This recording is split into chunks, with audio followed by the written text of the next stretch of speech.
Era casi medianoche. La acera estaba fría, agrietada y vacía, a excepción de ella. Lucía estaba descalza.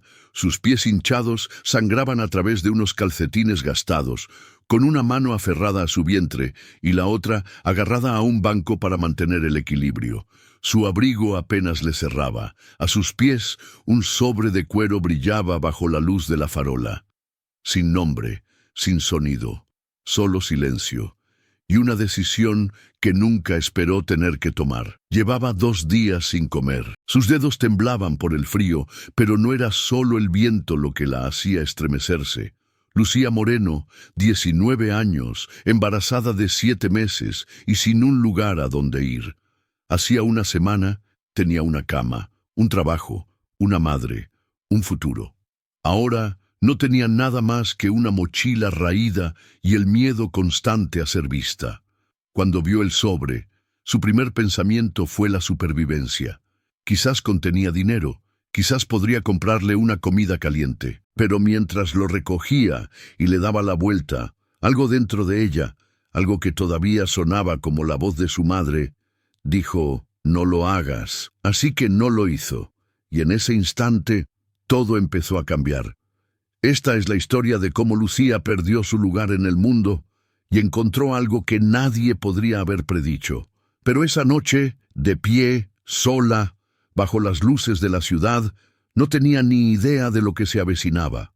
El olor a limpiador de limón siempre le recordaba a su madre. En los tiempos en que Lucía aún vivía en su diminuto apartamento encima del colegio donde Ana Moreno había trabajado como auxiliar de comedor durante más de 20 años, las mañanas comenzaban con el sonido de las fregonas golpeando el suelo de baldosas y su madre tarareando viejas coplas. «Mantén un perfil bajo, cariño», solía decir Ana. «Sé amable, sé honesta, lo demás no importa». Lucía la creía. Tenía que hacerlo. Así fue como sobrevivió caminando por los pasillos del Instituto Cervantes con un uniforme de segunda mano, mientras los niños ricos llevaban marcas. Trabajaba a tiempo parcial, limpiando aulas y ordenando estanterías a cambio de la matrícula. Una de las únicas becadas en un colegio de apellidos ilustres y sonrisas perfectas. Y entonces conoció a Marcos Soler. Él era todo lo que ella no era. Confiado, temerario, la llamaba Solecito cuando nadie más ni siquiera la miraba a los ojos. Se colaba en la biblioteca durante sus turnos y la hacía reír mientras ella limpiaba las mesas.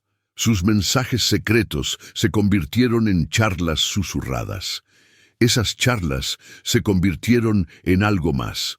No era amor, no realmente, pero se sentía lo suficientemente cercano para alguien que nunca antes había sido vista. Luego vino la prueba. 2 líneas rosas. Lucía la miró durante horas. No lloró. No al principio, no hasta que se imaginó contándoselo a su madre, pero nunca tuvo la oportunidad. Ana se desplomó una semana después, durante un turno. Un derrame cerebral silencioso. Lucía la encontró en el suelo de la cocina, con la sopa todavía hirviendo en el fuego. La ambulancia llegó rápido, pero no lo suficiente. Al día siguiente, Lucía se lo contó a Marcos. Él parpadeó, luego se rió y dijo: «Eso no es posible». Cuando se lo dijo a su madre, la directora Soler, fue peor, mucho peor. «¿Crees que esto te conseguirá dinero? ¿Un apellido? ¿El futuro de mi hijo?», le espetó. «Eres igual que tu madre, solo sirves para limpiar la porquería de los demás». A la mañana siguiente, Lucía fue despedida. Sin carta, sin finiquito, sin un lugar donde quedarse. Todas las cosas de su madre se las llevó el administrador del edificio, sin familiares cercanos. Lucía se quedó en la calle con 2 bolsas de plástico y ningún lugar a donde ir. Se apretó una mano contra el vientre y susurró: «Lo siento». Ese fue el día en que todo comenzó a desmoronarse. Lucía solía soñar con recetas. Cuando su madre aún vivía y el mundo parecía estable, Se quedaba despierta por la noche, imaginando el aroma del pollo al romero, el pan caliente o la textura cremosa de una crema de calabaza. Su sueño era simple: obtener un título de cocina, abrir un pequeño café y llamarlo la Mesa de Ana. Un lugar donde los trabajadores cansados y los chicos solitarios pudieran sentirse llenos, aunque solo fuera por una comida. No era grandioso, pero era suyo. Y por un tiempo, incluso, pareció posible. En el Instituto Cervantes, entre la limpieza de las aulas y el estudio en secreto, Lucía comenzó a experimentar. Una bibliotecaria amable le prestaba libros de cocina. A veces, traía bizcochos caseros envueltos en servilletas y los compartía en voz baja con Marcos en el patio trasero.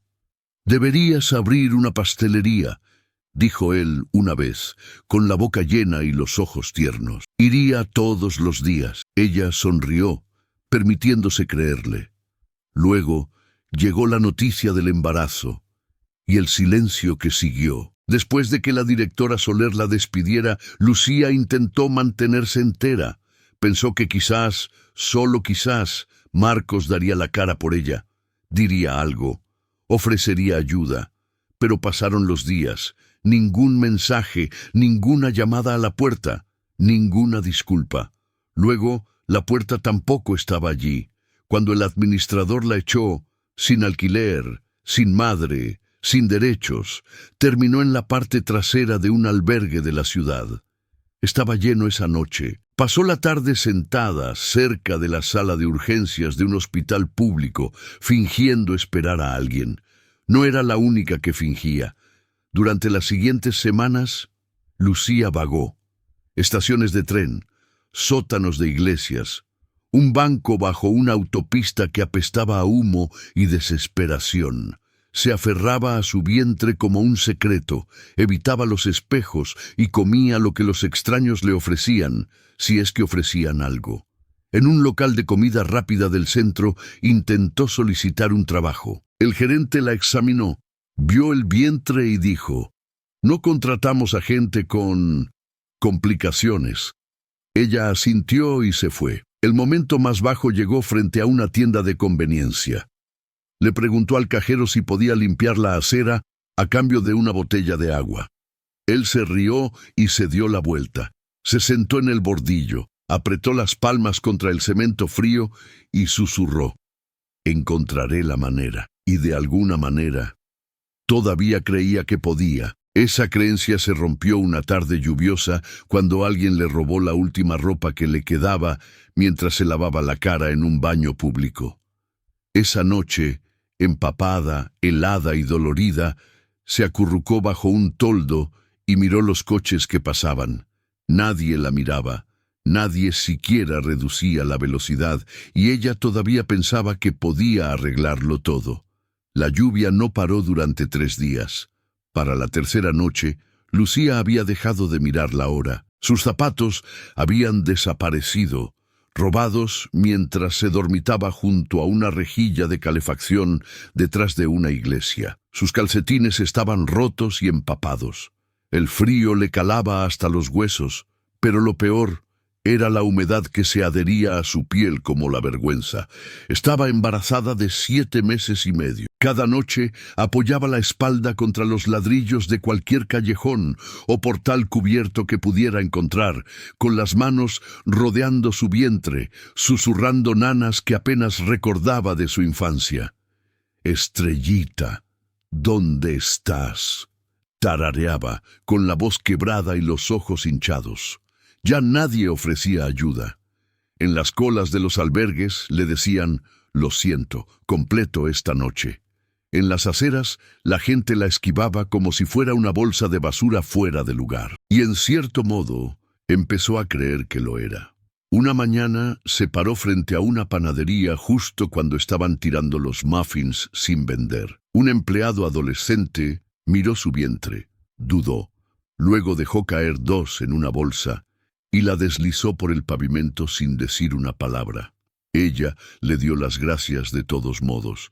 Esa noche estaba sentada en un banco del centro, comiendo migas de la bolsa de papel, cuando un hombre con un abrigo oscuro pasó rápidamente a su lado. Tenía prisa.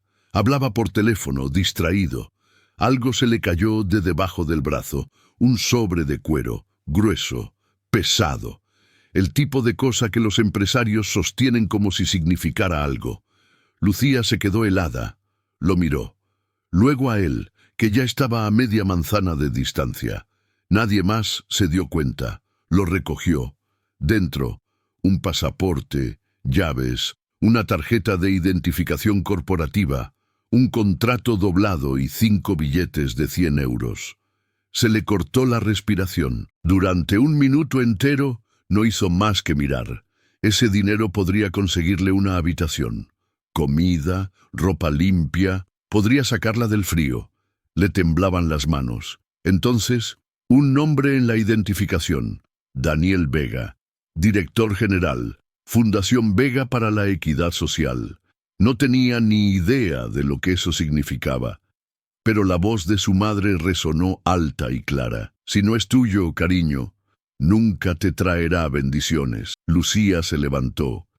Tardó 1 hora en encontrar el edificio. Un rascacielos de cristal y silencio. El guardia de seguridad la miró como si hubiera entrado desde otro mundo. Encontré esto, dijo, ofreciéndole el sobre. Creo que es importante. Una mujer con una chaqueta negra apareció momentos después. Tomó el sobre rápidamente y asintió sin sonreír. Gracias, se lo haremos saber al señor Vega. Y eso fue todo. Nadie le preguntó su nombre. Nadie le ofreció asiento. Salió del edificio y caminó hasta que le fallaron las piernas. Esa noche, acurrucada en un rincón detrás de una gasolinera cerrada, Lucía le susurró a su vientre: hice lo correcto, ¿vale? Aunque fuera estúpido, aunque a nadie le importe. Se secó las lágrimas con la manga. Tenía la cara roja por el viento. Le dolía el cuerpo en lugares para los que no tenía nombre. Pensó en su madre, en el café que nunca existiría, en Marcos, en el bebé que aún no había sostenido.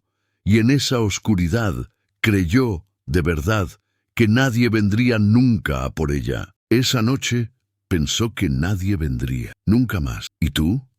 ¿Alguna vez has hecho lo correcto, incluso cuando nadie miraba? ¿Incluso cuando dolía? Comparte tu historia en los comentarios. A veces, el acto más pequeño de honestidad puede resonar más fuerte de lo que imaginamos. Quizás tu historia es exactamente lo que otra persona necesita escuchar hoy. Pasaron 3 días. Lucía no esperaba nada. Volvió a su banco habitual, cerca de las escaleras de la biblioteca, el que tenía el reposabrazos roto que nadie más quería. No mendigaba. Ya ni siquiera levantaba la vista. Simplemente se sentaba, con el vientre cada vez más pesado, el hambre royéndole el pecho como un animal. Hacia el mediodía, un todoterreno plateado se detuvo junto al bordillo. Al principio no se dio cuenta, pero la ventanilla se bajó. Una mujer se asomó, de unos 30 años, vestida con pijama sanitario, pelo rizado recogido, ojos amables. ¿Eres Lucía? Lucía parpadeó. Nadie había pronunciado su nombre en semanas. Sí, respondió lentamente con la voz ronca. La mujer sonrió y le entregó una caja de comida para llevar caliente. Hay una nota dentro, dijo. Es de alguien que dice que hiciste algo bueno. Antes de que Lucía pudiera hablar, el coche se alejó. Abrió la caja. Arroz, pollo a la plancha, verduras. Fresco, caliente. Y metido junto a la servilleta, un pequeño trozo de papel doblado. No me conoces, pero le devolviste la vida a mi padre. Ese sobre contenía más que papeles. Contenía el contrato para financiar a más de 100 familias a través de nuestros programas de alimentos este invierno. Podrías haberlo cogido. Nadie te habría culpado. Gracias por elegir de otra manera, Mateo. Lucía lo leyó 2 veces. El viento seguía aullando. Su cuerpo seguía doliendo. Su futuro seguía siendo desconocido. Pero su nombre estaba en esa caja. Alguien la había visto. Alguien se acordaba. No había sido invisible después de todo. Esa noche, mientras estaba sentada envuelta en una manta delgada, comiendo lentamente la comida caliente, no lloró. Simplemente respiró, profundamente. Por primera vez en semanas, no sabía lo que esto significaba, si significaba algo, pero quería volver a intentarlo, aunque fracasara, aunque no durara. Quería creer que quizás, solo quizás, algo aún podría crecer de los escombros. No sabía si funcionaría, pero por primera vez quería intentarlo. La dirección estaba escrita a mano en el reverso de la nota. Comedor Comunitario Vega. Pregunta por Mónica. Lucía dudó un día y medio antes de ir. El edificio era pequeño pero limpio, escondido entre una lavandería y una tienda de repuestos de automóviles. Un letrero descolorido en la entrada decía: Fundación Vega Comidas. Todos son bienvenidos. Dentro, el olor a ajo y salsa de tomate llenaba el aire. No el olor a caridad, sino a cuidado. Se agarró el vientre y entró. Una mujer con un delantal rojo se volvió hacia ella, con ojos curiosos pero no fríos. ¿Puedo ayudarte? Lucía le entregó la nota. Mónica la leyó, asintió una vez y luego sonrió. No pagamos mucho, pero tendrás comidas y un lugar donde quedarte arriba. Siempre nos vienen bien más manos. Lucía parpadeó, insegura. Yo no soy cocinera, solo he limpiado. Y estoy embarazada. Mónica rió suavemente. Entonces encajarás perfectamente. La mitad de las mujeres aquí están reconstruyendo algo. Su habitación era pequeña. Solo una cama, un lavabo y una ventana. Pero era seca, segura. La primera semana Lucía lavó platos y preparó verduras. Silenciosa, rápida, invisible, observaba cómo Mónica removía la salsa, cómo otros cortaban con ritmo y propósito. Memorizó cada olor, cada movimiento. Por la noche soñaba con hornos y calor, en lugar de viento y silencio. Una tarde, Mónica le ofreció probar la sopa que había ayudado a preparar. Lucía probó un bocado y luego susurró: demasiado comino. Mónica enarcó una ceja. Tienes una lengua afilada para alguien que no ha cocinado. He leído muchos libros de cocina, murmuró Lucía. Mónica sonrió. Quizás la próxima vez escribas tú la receta. Cada mañana, Lucía se despertaba con dos pensamientos. Estoy a salvo ahora. No durará. Intentaba creer que se merecía este nuevo comienzo, pero la duda se aferraba a sus costillas como viejos moratones. Todavía caminaba en silencio, todavía se encogía cuando la gente levantaba la voz, todavía doblaba las toallas con los bordes perfectos, temiendo que alguien dijera que no era suficiente, y, sobre todo, se guardaba su historia para sí misma. Nadie sabía lo de Marcos, o lo del instituto, o cómo había pasado el último mes durmiendo en el cemento, especialmente no cuando se enteró de quién era realmente Daniel Vega, el hombre del sobre de cuero, el mismo Daniel que había fundado el comedor comunitario, el hombre que una vez pasó a su lado como si fuera nada, porque no lo sabía. Ahora ella fregaba sus ollas y ayudaba a alimentar a la gente que él decía proteger. Era casi poético. Casi insultante. Una noche, mucho después de que se sirviera la última comida, Lucía se encontró sola en la cocina. La mesa de preparación estaba despejada, la nevera llena. Sus manos se movieron por instinto. Empezó a cocinar zanahorias asadas, glaseado de miel, simple, limpio. Lo emplató en silencio y lo dejó en la mesa del personal. A la mañana siguiente había desaparecido. Esa noche volvió a cocinar. Un voluntario llamado Rubén encontró el plato y probó un bocado. ¿Quién ha hecho esto?, gritó. Nadie respondió. Se quedó allí, asintiendo lentamente. Esto sabe a alguien que todavía cree en algo. Lucía se quedó helada detrás de la puerta de la despensa. Quería llorar. Pero entonces sonó el teléfono. Mónica lo cogió, escuchó. Se volvió hacia la cocina. «¡Lucía!», dijo con los ojos muy abiertos. «El señor Vega quiere verte. Arriba, Ahora. Lucía estaba de pie frente a la puerta del despacho, con las palmas de las manos húmedas y el corazón latiendo con fuerza. La última vez que había visto a Daniel Vega, ni siquiera la había mirado. Ahora preguntaba por ella, por su nombre. Llamó a la puerta. «Adelante», dijo una voz tranquila. Daniel estaba sentado detrás de un modesto escritorio, sin traje, sin corbata. Solo un jersey gris y ojos cansados. A su lado estaba sentado un joven de unos 20 años, con rasgos suaves y una cálida curiosidad en la mirada. «Este es mi hijo, Mateo», dijo Daniel. «Él fue quien te localizó». Mateo sonrió. «Te debemos más de lo que podemos expresar con palabras». Lucía parpadeó, sin saber qué hacer. Se mantuvo erguida, con las manos cruzadas, delante del vientre. Daniel continuó. «El sobre que devolviste no solo contenía documentos personales, contenía un contrato para una subvención de 2 millones de euros. El tipo de dinero que alimenta a cientos de personas a través de nuestros programas». Hizo una pausa. «Nunca nos habríamos dado cuenta de que faltaba a tiempo. Si no fuera por ti». Lucía cambió el peso de su cuerpo.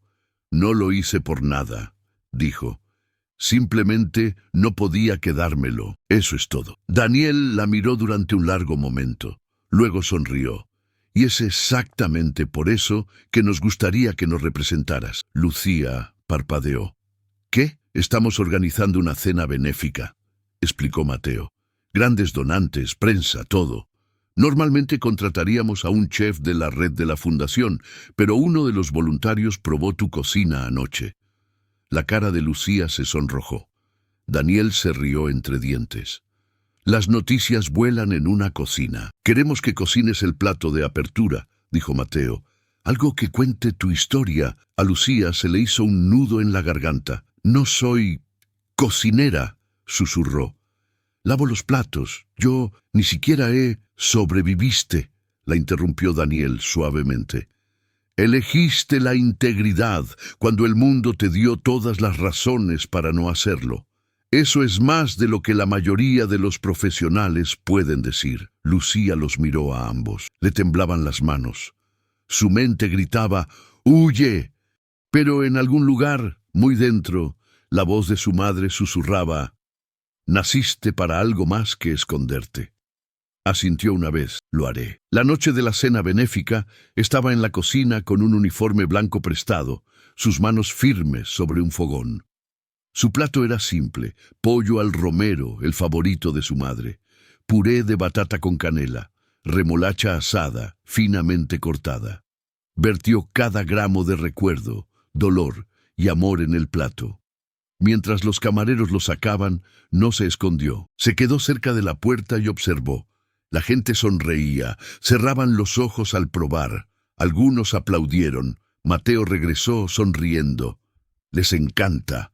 Lucía sintió que se le hinchaba el pecho, y entonces Daniel dio un paso al frente, públicamente, en el micrófono. «Me gustaría agradecer a la única persona en esta sala que me recordó que el carácter todavía existe cuando nadie mira. Lucía Moreno, ¿podrías ponerte de pie?». La multitud se giró. Lucía se levantó lentamente, y por primera vez en meses estaba de pie, erguida, vista, entera. Ya no era la chica de la acera. Lucía no volvió a las calles, tampoco volvió a esconderse. En las semanas que siguieron a la cena benéfica, su vida comenzó a cambiar, no con grandes gestos, sino con elecciones constantes y silenciosas. Aceptó un puesto a tiempo completo en el comedor comunitario Vega, no solo en la preparación, sino en la formación. Daniel se ofreció a cubrir la matrícula de su escuela de cocina sin condiciones. Ella aceptó, pero también pidió algo más. «Quiero enseñar a otras chicas», le dijo. «Madres jóvenes, chicas que se han escapado de casa, cualquiera a quien se le haya hecho sentir pequeña». Él aceptó sin dudarlo. Así que cada jueves por la mañana, Lucía se ponía frente a una pequeña clase de mujeres a las que se les había dicho que no pertenecían. Les enseñó a cortar cebollas sin llorar, a medir la sal por instinto y, lo que es más importante, a confiar de nuevo en sus propias manos. Todavía tenía un largo camino por recorrer, todavía se estaba curando, todavía estaba creciendo, pero ahora tenía su propia habitación, su propio horario. Una pequeña cuna esperando en un rincón para un niño que nacería en menos de un mes. Y cada noche, antes de cerrar los ojos, le susurraba: «Vamos a estar bien, mamá te cuida». Había aprendido algo simple, algo que su madre siempre trató de enseñarle: la honestidad no llena el estómago, pero alimenta el alma. Y a veces, cuando el mundo menos se lo espera, lo cambia todo. Quizás tú también has estado ahí. Quizás has sido tú quien ha hecho lo correcto cuando nadie se daba cuenta. Quizás diste algo, o perdonaste a alguien, o aguantaste cuando habría sido más fácil soltar. Y quizás nadie te dio las gracias. Pero, ¿y si tu silencioso coraje cambió más de lo que crees? Cuéntame tu historia en los comentarios, porque alguien ahí fuera podría necesitar escucharla hoy, para creer que la honestidad, la dignidad y la amabilidad todavía importan. Y si esta historia te ha conmovido, deja un like. Si crees en las segundas oportunidades, suscríbete al canal. Hay muchas más historias esperando ser contadas, algunas, quizás, como la tuya.